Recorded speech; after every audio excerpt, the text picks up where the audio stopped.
وسلام على عباده الذين اصطفى أما بعد فأعوذ بالله من الشيطان الرجيم بسم الله الرحمن الرحيم إنما يخشى الله من عباده العلماء صدق الله العظيم. انسانیت کے نام کو کبھی رسوا نہیں کیا، ہم نے ضمیر کا کبھی سودا نہیں کیا، خونے جگر سے ہم نے بھی سینچا ہے گلستہ، یہ اور بات ہم نے کبھی تماشا نہیں کیا. موقر اساتذہ کرام، مہمانان اعظام اور میرے عزیز ساتھی، ہندوستان کی روشن تاریخ گواہ ہے کہ جب بھی ہندوستان کو خون کی ضرورت پڑی تو سب سے پہلے مسلمانوں نے پیش قدمی کی، اور جب بھی ہندوستان کی سالمیت کو خطرہ لاحق ہوا تو مسلمان آگے بڑھ کر اس کے محافظ و پاسباں بن گئے. ہمیں معلوم ہونا چاہیے کہ انگریزی قوم نے سن 1600 کی ابتدائی سے ہندوستان سے تعلق پیدا کیا اور عرصے دراز تک تجارتی اشتغال رکھتے ہوئے رفتہ رفتہ گھن کی طرح سیاسیات اور ہندوستان کی جملہ ضروریات میں مداخلت شروع کی، اور پھر دھیرے دھیرے ایسٹ انڈیا کمپنی نے ایک منظم سازش کے تحت پورے ہندوستان پر قبضہ جمایا اور یہاں کی آزاد و خود مختار حکومت و عوام کو اپنا محکوم غلام بنایا. جب سرزمین ہندوستان پر انگریزوں کا ناپاک سایہ پڑا اور وہ اپنی شاطرانہ و مکارانہ چالوں سے یہاں کے مالک بن بیٹھے، جب ہندوستانیوں کا خون ان کے پسینے سے بھی ارزا ہونے لگا، تو ایسے نازک وقت میں جس مرد مجاہد نے سب سے پہلے انگریزوں کے خلاف جہاد کا فتویٰ دیا، وہ محدث کبیر، امام جلیل، نازش وطن حضرت شاہ عبدالعزیز ابن ولی اللہ محدث دہلوی رحمہ اللہ. شاہ صاحب کا فتویٰ کیا تھا؟ گویا کہ ایک بر کے بے امان تھا، جس کی بدولت انگریزوں کی نیندیں حرام ہو گئی، جگہ جگہ آزادی کے شعلے بھڑکنے لگے، سینوں میں آزادی کے ولولے مچلنے لگے. بلکہ میں اس سے آگے بڑھ کر ڈنکے کی چوٹ پر کہنا چاہوں گا کہ اگر شاہ صاحب فتویٰ نہ دیتے اور علماء کرام ہندوستان کی جنگ آزادی میں حصہ نہ لیتے تو ہندوستان کبھی بھی آزاد نہیں. اگر یہ سراخیل آزادی نہ ہوتے تو تحریک آزادی نہ چلتی، تحریک بالا کوٹ نہ چلتی، تحریک ریشمی رومال نہ چلتی، تحریک خلافت اور ہندوستان چھوڑ دو جیسی عظیم تحریکات نہ چلتی.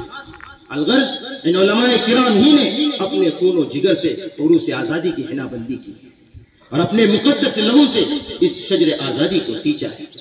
محترم سامعین، تحریک بالا کوٹ سن 1731 عیسوی کے بعد ہندوستان میں انگریزوں کی حکومت بہت زیادہ مستحکم ہو رہی ہے. چنانچہ اسی دوران کئی میٹنگیں ہوئی. سن 1856 کی ایک میٹنگ میں پورے ہندوستان کے بڑے بڑے علماء شریک ہوئے. مجمع سے خطاب کرتے ہوئے اسی میٹنگ میں حضرت مولانا قاسم نانوتوی رحمہ اللہ نے فرمایا، تمہیں پتہ نہیں کہ انگریز تمہارے سر پر کھڑا ہے اور انگریز نے اپنی حکومت کا جال پورے ہندوستان میں پھیلا دیا ہے. فیصلہ کن لڑائی کے لیے تیار ہو جاؤ، یا تو کٹ جائیں گے یا انگریز کا مقابلہ کر کے ان کو یہاں رہنے نہیں دیں گے. یہ بات سن کر مجمع میں سے ایک شخص کھڑا ہوا اور کہنے لگا، حضرت ہماری تعداد تو بہت تھوڑی ہے اور ہمارے پاس وسائل بھی بہت کم ہے. جواباً حضرت نانوتوی رحمۃ اللہ علیہ نے ایک تاریخی جملہ ارشاد فرمایا جو آج بھی تاریخ کی اولاد کی زینت بنا ہوا ہے. حضرت نے فرمایا کہ ہماری تعداد غازیان بدر سے بھی کم ہے. یہ بات کہنے کی دیر تھی کہ لوگوں میں آزادی حاصل کرنے کا شعلہ بڑھ اٹھا اور اسی وقت جنگ آزادی کا فیصلہ کیا گیا، جس کے نتیجے میں سن 1857 کی ایک مشہور غدر وجود میں. چنانچہ سن 1857 کی جنگ میں 2 محاذ بنائے گئے. ایک محاذ امبالہ پر جس کی قیادت حضرت مولانا جعفر خانس رحمہ اللہ کے سپرد تھی، تو دوسرا محاذ شاملی میں جس کی قیادت حضرت حاجی امداد اللہ مہاجر مکی رحمہ اللہ کے پاس تھی. اس جنگ میں بڑے بڑے علماء نے جام شہادت نوش فرمایا اور کئی ایک زخمی ہو گئے. اسی جنگ میں تقریباً 2 لاکھ کے قریب مسلمان شہید کیے گئے اور 51,000 صرف علماء کرام کو تختے دار پر لٹکا دیا گیا. صرف دہلی ہی میں 500 علماء کو پھانسی کے پھندوں پر لٹکا دیا گیا. یہ ہندوستان کی تاریخ کی سب سے بڑی لڑائی تھی جو انگریزوں کے خلاف منظم پیمانے پر لڑی گئی. بہرحال وسائل کی قلت اور اپنوں کی غداری کے سبب جب اس جنگ میں فرنگیوں کو غلبہ حاصل ہوا تو وائسرائے برطانیہ نے اپنے ہندوستانی مشیروں سے رائے طلب کی کہ ہندوستان میں حکومت کس طرح قائم رہ سکتی ہے. تو ڈاکٹر ولیم نے جو رپورٹ پیش کی اس میں وہ لکھتا ہے کہ ہندوستان میں سب سے زیادہ بیدار مسلمان ہیں، اور مسلمانوں میں جب تک جذبہ جہاد موجود ہے اس وقت تک ہم ان پر حکومت نہیں کر سکتے۔ اس لیے اس جذبہ جہاد کو ختم کرنا ضروری ہے، اور اس سے پہلے ایک اور چیز ہے جسے ختم کرنا ضروری ہے، وہ یہ کہ ہندوستان سے علماء کرام کی جماعت کو اور قرآن کریم کے نسخوں کو ختم کر دیا جائے، جس کے نتیجے میں سن 1861 میں بدبخت انگریز نے تقریباً 3 لاکھ قرآن کریم کے نسخوں کو جلا دیا۔ اس کے بعد علماء کرام کو ختم کرنے کا فیصلہ کیا۔ ایک مشہور انگریز مورخ اپنی یادداشت میں لکھتا ہے کہ سن 1864 عیسوی سے لے کر سن 1867 عیسوی تک تقریباً 3 سال کے عرصے میں کم و بیش 14,000 علماء کو تختے دار پر لٹکا دیا گیا۔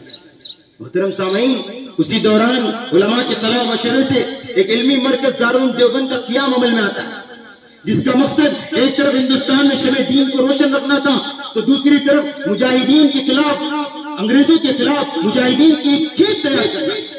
پھر دنیا نے دیکھا کہ اسی مدرسے کی ننگی فرش پر بیٹھ کر قال اللہ اور قال رسول کی صدائیں بلند کرنے والا اولین میں سب کا طالب ہے، جسے دنیا شیخ الہند کے نام سے یاد کرتی ہے، آزادی کا پرچم بلند کرتے ہیں اور تحریک ریشم رومال کے نام سے انگریزوں کے خلاف ایک بڑی تحریک چلائی۔